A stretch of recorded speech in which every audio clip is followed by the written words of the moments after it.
Hello students, today we are going to study our next topic combination of cells in parallel। आज हम लोग combination of cells in parallel पढ़ेंगे कि cells parallel में किस तरह connected होते हैं, उसके across potential difference क्या होता है, effective EMF क्या होता है और effective internal resistance क्या होता है जब cells connected होते हैं पैरेलली। इससे पहले हम लोगों ने क्या पढ़ा था, when the cells are connected in series. तो उसको देख लेते हैं। When the cells are connected in series, तो अगर दो सेल लेते हैं E1 जिसका इफेक्टिव ईएमएफ क्या था E1, इंटरनल रेजिस्टेंस हो गया इस सेल का R1, वो इसका नेगेटिव साइड पॉजिटिव साइड्स को सेकंड सेल से कनेक्टेड हुआ जिसका ईएमएफ था E2, इंटरनल रेजिस्टेंस R2 था। ये A पॉइंट, B पॉइंट और ये C पॉइंट, इसमें करंट फ्लो हो रही थी I, ठीक है। अब इन दोनों सेल की जगह कोई एक सेल रखा जाता तब इफेक्टिव ईएमएफ क्या हो जाता E इफेक्टिव और ये internal resistance E R effective.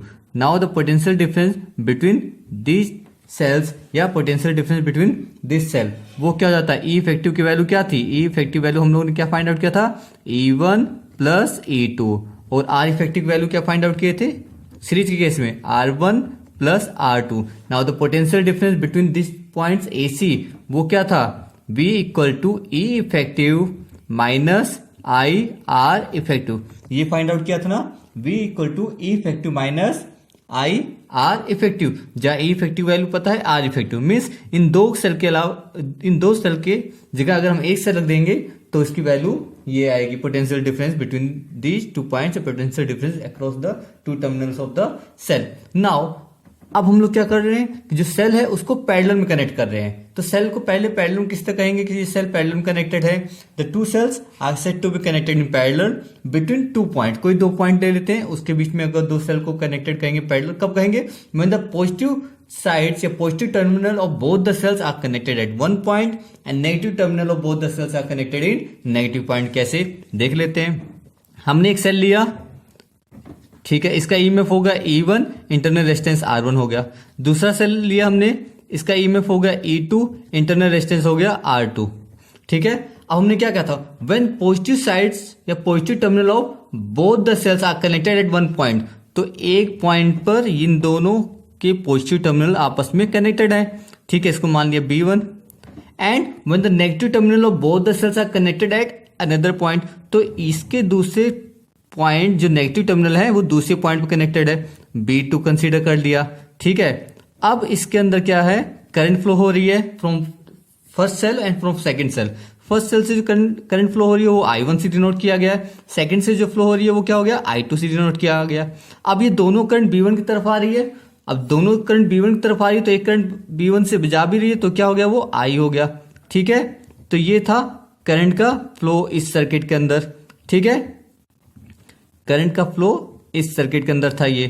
अब हमें क्या फाइंड आउट करना है, हमें फाइंड आउट करना है potential difference between these two cells या potential difference between the combination of cells in parallel. Means अगर इन दो सेल के अलावा कोई एक सिंगल सेल रख दिया जाता तो उसकी वैल्यू मींस दो सेल, जैसे सीरीज के केस में क्या क्या था, दो सेल से हमने एक सेल रखा ना, इसी तरह इन दो पैरेलल सेल की जगह अगर एक सेल रख दिया जाए तब क्या होगा, कुछ नहीं होगा, जो वैल्यू होगी वही होगा। ये हो गया E इफेक्टिव आ जाएगा और ये हो जाएगा R effective means internal resistance. Current का फ्लो वैसे ही रहेगा, करंट का फ्लो वैसे ही रहेगा I की तरफ, और ये B2 था और ये चीज, ठीक, ये करंट का फ्लो हो गया। नाउ हमें बस E effective R effective value find out करनी है, क्योंकि सर्किट में बहुत सारे पैरेलल हो सकते हैं तो इस तरह सर्किट कॉम्प्लिकेटेड हो जाएगी। तो हम लोग को E effective R effective value find out करनी है, तो वो कैसे फाइंड आउट करेंगे। Now the potential difference between two cells find out करना है। तो let VB1 is the potential at point B1 and VB2 is the potential at point B2। तो हमने क्या कंसीडर किया, let VB1 be the potential at point B1 and VB2 be the potential at point B2 and V is the potential difference between these 2 points. Potential difference between these 2 points. And I1 is the current flowing from first cell and I2 be the current flowing from the second cell and I is the current flowing away from the B1.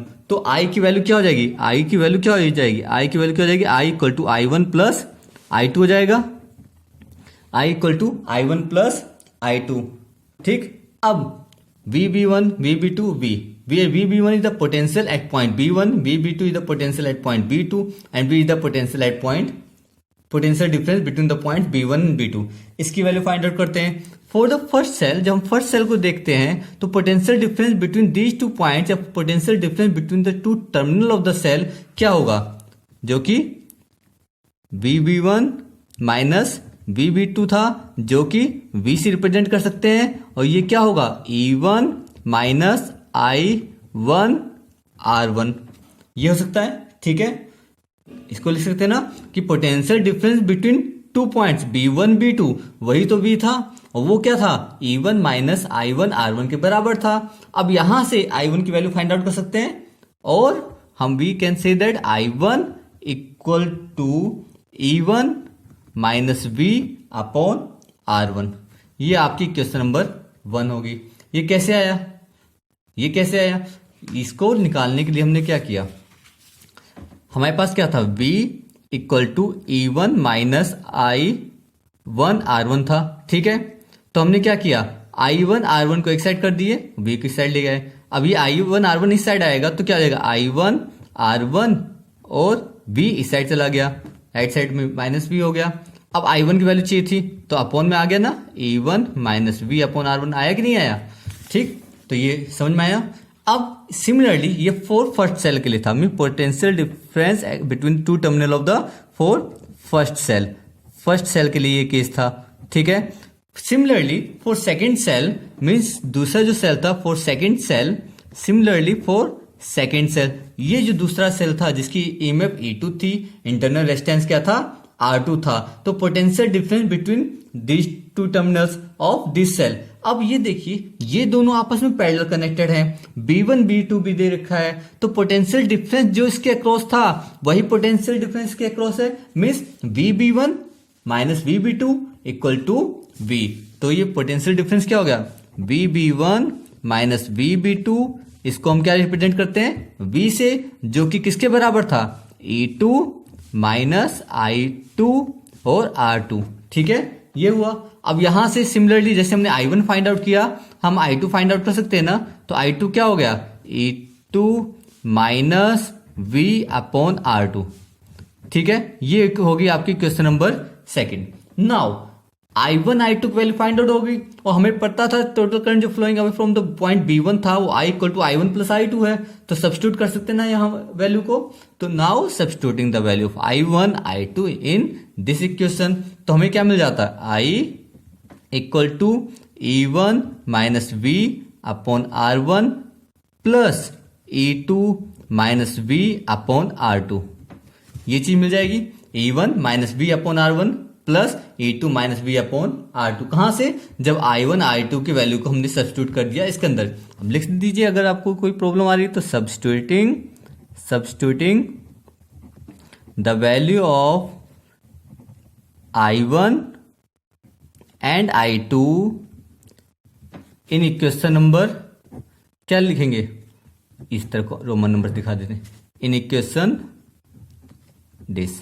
ठीक, तो substitute किए I equal to E1 minus V upon R1 plus E2 minus V upon R2 आ गया।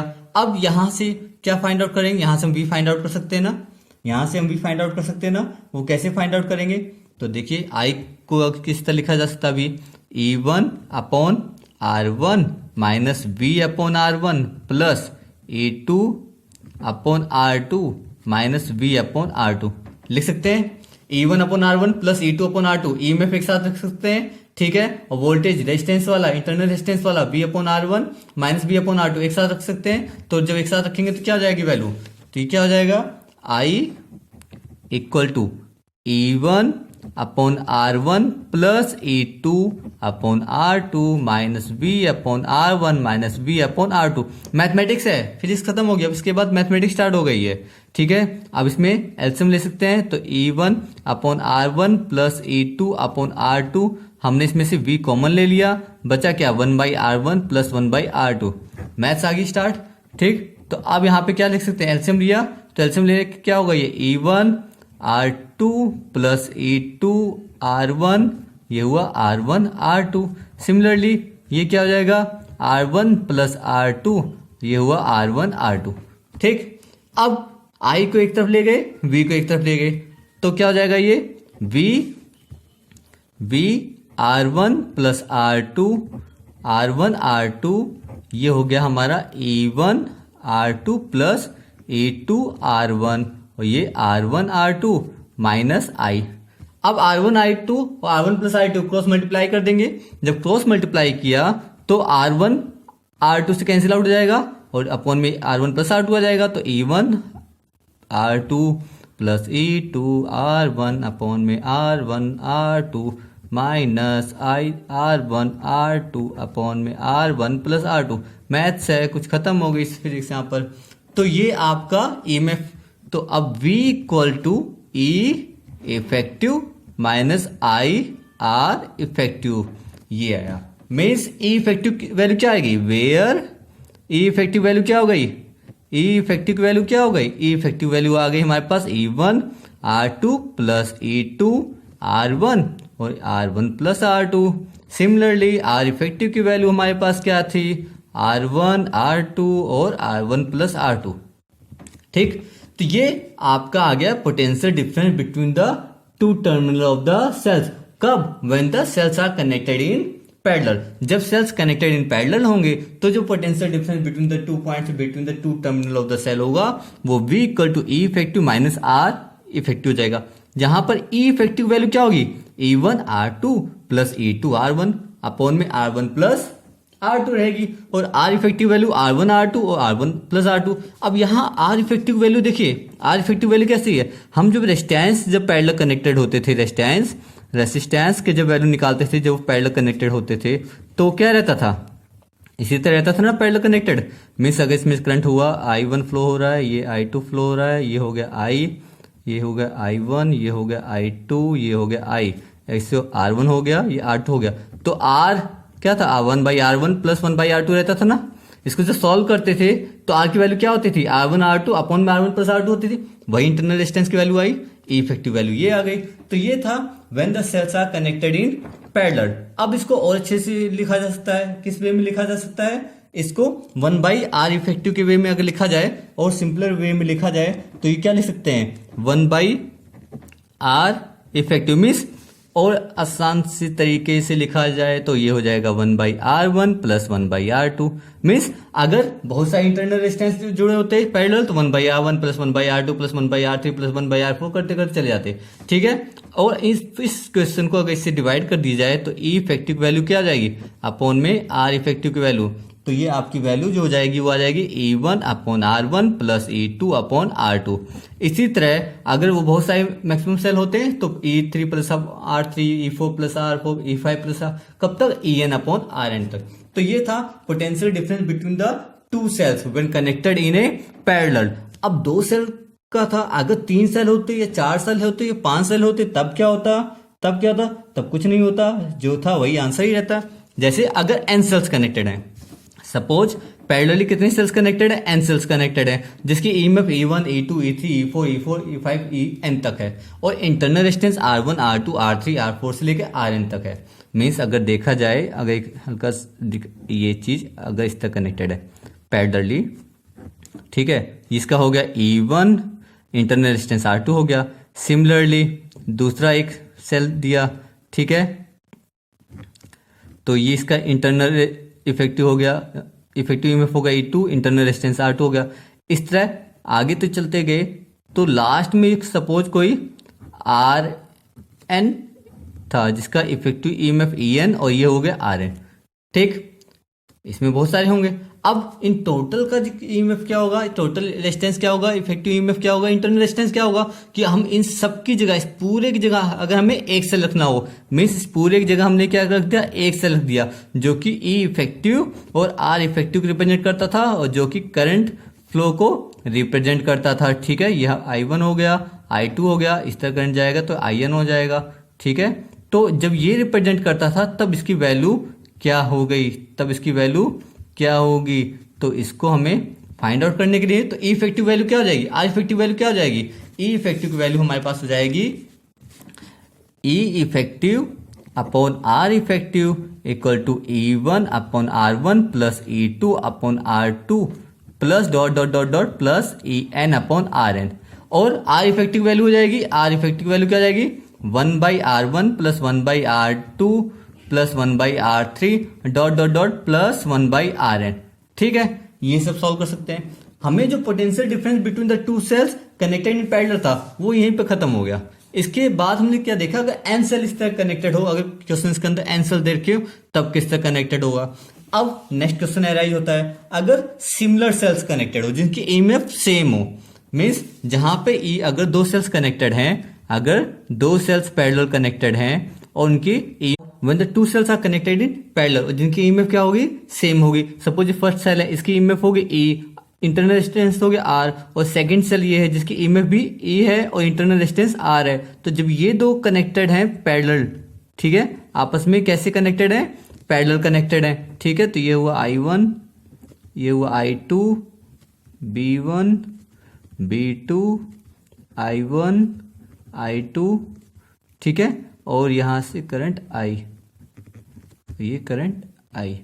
ठीक, when the two cells are connected in parallel and having the same EMF, और उनका EMF क्या है, दोनों का सेम है, तब पैरेलल कॉम्बिनेशन के लिए उसकी वैल्यू क्या होगी EMF की। तो जो इफेक्टिव रहेगा, ई इफेक्टिव रहेगा, उसकी वैल्यू क्या रहेगी, क्योंकि इंटरनल रेजिस्टेंस भी सेम है, तो ये E R upon E R, R plus R, तो इसको जो कैंसिल आउट करेंगे तो ई ही आएगी। और आर इफेक्टिव की वैल्यू क्या हो गई, आर इफेक्टिव की वैल्यू क्या हो जाएगी, जो कि R/2 हो जाएगी। कैसे फाइंड आउट करें R/2, अरे 1/r था तो क्या था 1/r क्योंकि इंटरनल रेजिस्टेंस सेम था, तो इसको जब सॉल्व करेंगे तो क्या जाएगा 2/r हो जाएगा ना। तो आर इफेक्टिव वैल्यू क्या हो गई, आर इफेक्टिव वैल्यू क्या हो गई, आर इफेक्टिव वैल्यू क्या हो जाएगी R/2।